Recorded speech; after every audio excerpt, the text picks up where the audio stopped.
You're now recognized. Salamat po, Madam Chair. Yung hindi po pagdating ng ating pangalawang Pangulo ngayon, ang suspecha ko po ay dahil sa nangyari na mga pagtatanong nung nakaraang pagdinig. I have heard the volume and the barrage of questions asked by members of this committee to the Vice President.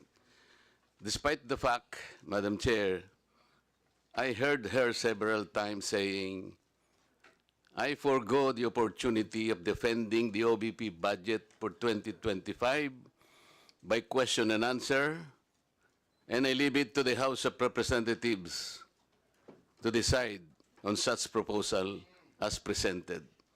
That was the template of an answer given by the Office of the Vice President. Madam Chair, napilitan po akong mag-raise ng parliamentary inquiry. I think I have earned this.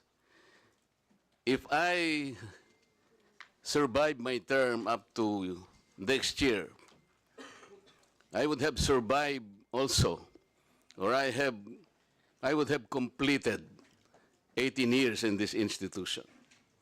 And in this length of time, I have observed a tradition. The tradition is the two highest positions of government, namely the office of the Vice President and the office of the President, are not traditionally subjected to questions.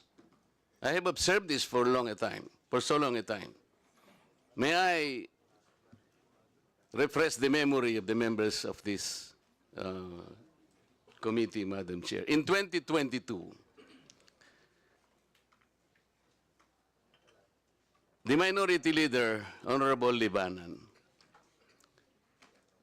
citing courtesy to the office of the Vice President, took only about 13 minutes to move for the termination of the budget of the Vice President.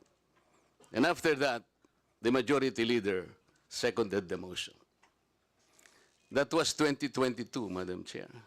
Then 2023, no less than the Presidential son, our own Senior Deputy Majority Leader, the Honorable Sandro Marcos, stood up and invoked the long-honored tradition of according courtesy to the OVP, the Office of the Vice President.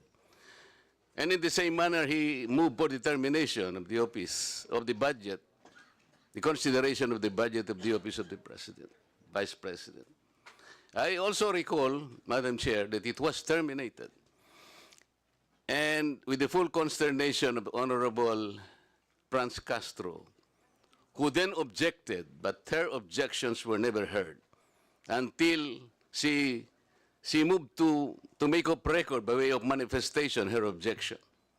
But the committee collectively said, you can no longer do that because there was already a termination of the hearing. This is the time-honored tradition, Madam Chair. For so long a time, we have kept and observed this. We have upheld this tradition. My question is this committee authorized to set aside or discard the tradition? That is the question. Your Honor, such motion was not introduced in the last hearing. I'm now introducing the motion, Madam Chair. I To second, terminate- Madam Chair. To terminate the consideration of the budget of the Vice President, Madam Chair, on the basis of the long and time-honored tradition, Madam Chair. In order for us to respect a tradition in the same manner that we have respected the tradition here that the first to interpolate every time is the member of the minority. That is the tradition. We have not yet discarded that. We're observing that because we are honorable members of this Congress. So the question is, why have we discarded that tradition? Is this committee authorized to set aside the tradition? If we are not able to do that, Madam Chair, then I honorably, respectfully now move to terminate consideration of the budget of the office of the Vice President, and I so move. Second, Madam Chair. Thank you. Madam Chairman, Madam Chair, Madam Chair, Move and seconded. Session suspended.